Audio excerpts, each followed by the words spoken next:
हरे कृष्णा कृष्णा कृष्णा हरे हरे, हरे राम राम राम हरे हरे।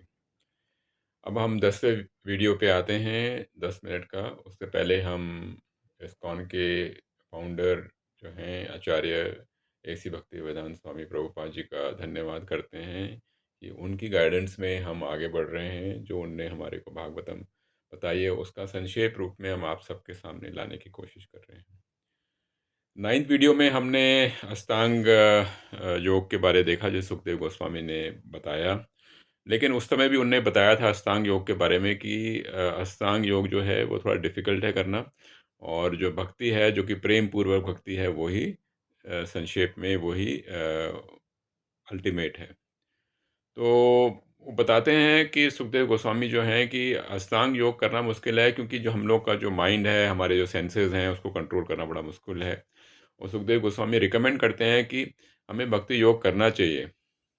और भक्ति योग जो करने का तरीका जो है वो है प्रेम के साथ करना चाहिए। और हम लोग जब भक्ति योग करते हैं तो वो प्रेम प्रोड्यूस भी करता है। प्रेम के साथ करो वो प्रेम प्रोड्यूस करता है। तो ब्रह्मा जी जो हैं वो वेद की पूरी स्टडी करने के बाद भी यही चीज़ बोलते हैं कि हाँ, भक्ति योग ही करनी चाहिए।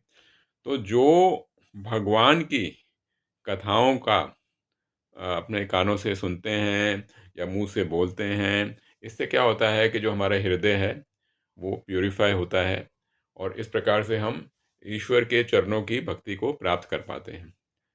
तो ये पावर ऑफ भक्ति है। तो हमें बहुत ही ध्यान से सिंसियरली कृष्णा की कथाएं और कृष्णा की लीलाएं और पूरी भागवतम को हमें सुनना चाहिए। इस प्रकार से हमारे अंदर ईश्वर के लिए प्रेम उमड़ता है, प्रेम हमारे ईश्वर के लिए प्राप्त होता है।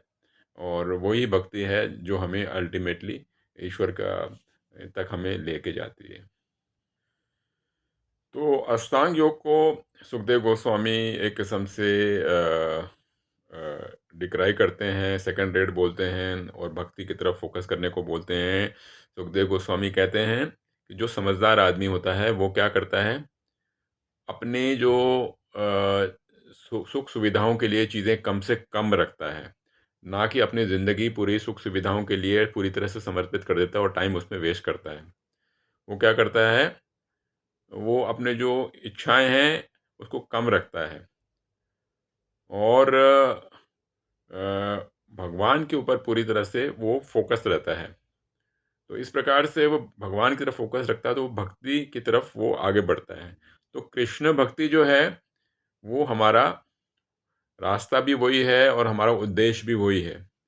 और जो कृष्ण भक्ति को करता है, भगवान के लिए प्रेम करता है, भगवान की कथाएँ सुनता है, भगवान की कथाओं के बारे में प्रचार करता है, वो भगवान में एक किस्म से एक हो जाता है और भगवान की सेवा करता है। और यही हमारे लिए भक्ति और प्रेम भक्ति होती है, ये सुखदेव गोस्वामी बताते हैं। फिर परीक्षित महाराज सुखदेव गोस्वामी से पूछते हैं कि आप बताएं कि जो ईश्वर हैं, परमात्मा हैं, कृष्णा हैं, वो किस प्रकार से पूरी सृष्टि को क्रिएट करते हैं, मेंटेन करते हैं और डिस्ट्रॉय करते हैं। वो भगवान की लीलाओं के बारे नहीं पूछते हैं पहले, तो पहले ये पूछते हैं वो सुखदेव गोस्वामी उनसे।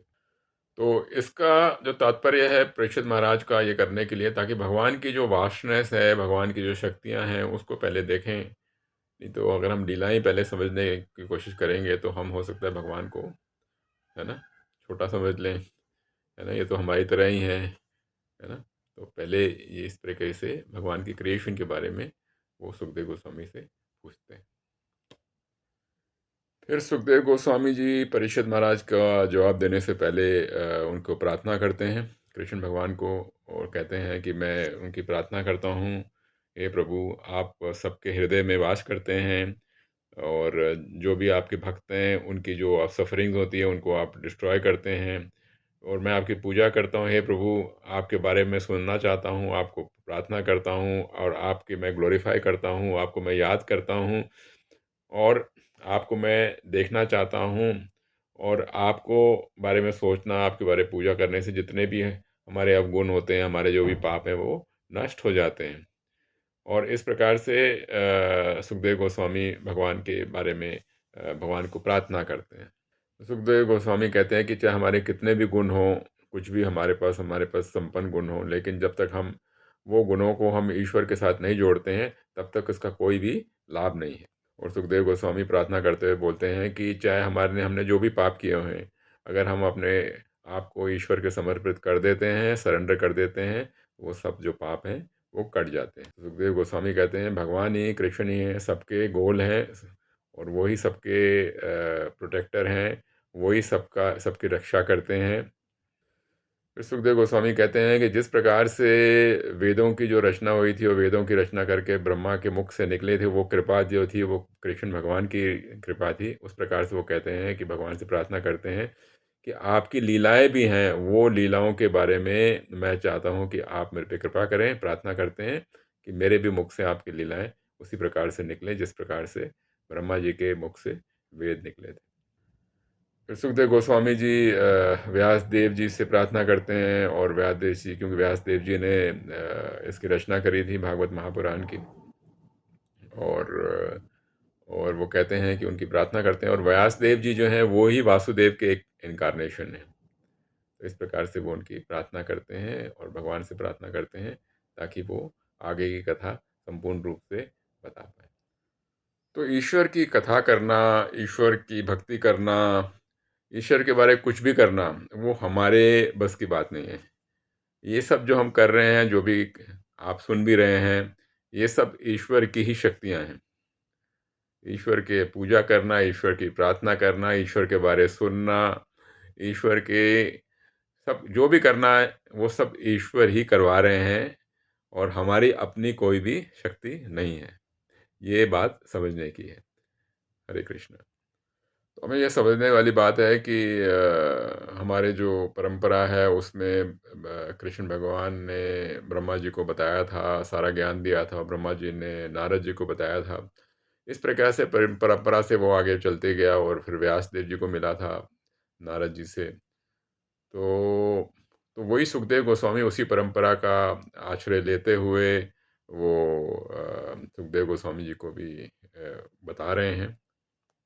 तो नारद जी ने इसी प्रकार से पूछा था ब्रह्मा जी से, ब्रह्मा जी आप बताएं कि ये जो सृष्टि है इसको कैसे बनाया गया, किसने बनाया है, आप ही ने बनाया है या कैसे किसने बनाया है। जिस प्रकार से जो एक मकड़ी होती है अपने जाल को बनाती जाती है, अपने ही अंदर से बनाती जाती है, तो इस प्रकार से नारद जी ने भी यही सवाल जो कि परीक्षित महाराज ने सुखदेव गोस्वामी से किया था, वो नारद जी ने भी यही सवाल ब्रह्मा जी से किया था। बट में इसमें हमें ये बात समझने वाली बात है कि जो महान आत्माएं होती हैं, जैसे नारद जी हो गए, सुखदेव गोस्वामी जी हो गए, ये जब वो करते हैं, जैसे नारद जी ने ब्रह्मा जी से किया, ये नहीं है कि उनको इसका जवाब नहीं मालूम है। वो इसलिए करते हैं ताकि वो ब्रह्मा जी के मुखमंडल से ये निकले ताकि बाकी के लोगों को इसका लाभ मिल सके। इस प्रकार से ब्रह्मा जी ने नारद जी को जो बताया, नारद जी ने फिर जग व्यास देव जी को बताया, व्यास देव जी का जो फिर आगे जाके हम लोगों को सुखदेव जी के मुखमंडल से मिल रहा है, कमल मुख से मिल रहा है। इस कारण यही होता है, जो उसी प्रकार से जैसे अर्जुन ने भी भगवत गीता भगवान से पूछी थी। इसका मतलब ये नहीं था कि अर्जुन जी को उनका ज्ञान नहीं था, पर इसलिए था कि ताकि भगवत गीता अल्टीमेटली हमारे तक पहुँच सके। हरे कृष्ण। तो जब नारद जी ने ब्रह्मा जी से क्रिएशन के बारे में पूछा था, तो ब्रह्मा जी ने कहा था कि ये सब जो है विष्णु जी कर रहे हैं, ये क्रिएशन मेरे बस की बात नहीं है, मेरे स्कोप में नहीं है। ये सब विष्णु जी की मार्गदर्शन में मैं ये कर रहा हूँ। तो इस प्रकार से ब्रह्मा जी नारद जी को बताते हैं कि क्रिएशन जो है विष्णु जी ये उससे बन रहा है। तो जो लोग विष्णु भगवान की माया में एकदम प्रचलित हो जाते हैं, तो वो उनको लगता है कि ब्रह्मा जी कहते हैं कि मैं कर रहा हूँ, पर ये जो है वो ब्रह्मा जी कहते हैं मैं नहीं कर रहा, ये जो है विष्णु जी ही कर रहे हैं। तो जो माया शक्ति जो है वो तीनों गुणों के उसमें है, जैसे mode of goodness, mode of passion और मोड ऑफ इग्नोरेंस, तीनों गुणों के थ्रू होती है। और माया शक्ति से जो अच्छे अच्छे लोग जो होते हैं वो भ्रम में आ जाते हैं। वो जो माया शक्ति है वो है विष्णु की है, ईश्वर की है, परमात्मा की है, कृष्ण भगवान की वो माया शक्ति है। तो हमें इससे ये समझ में यही आता है कि जो सच्चे भक्त होते हैं वो जो है जो भी कार्य करते हैं, जो भी शक्ति करते हैं, वो सब अपने गुरुओं को ईश्वर के समर्पित कर देते हैं और सच्चाई भी यही है। ना कि वो कहीं पे अपना मैं लगाते हैं। वो सब कुछ ईश्वर को ही समर्पित करते हैं क्योंकि कॉज़ ऑफ ऑल कॉज़ेस ईश्वर ही हैं, परमात्मा ही हैं, कृष्ण ही हैं। हरे कृष्ण, कृष्ण कृष्ण, हरे हरे, हरे राम, राम राम, हरे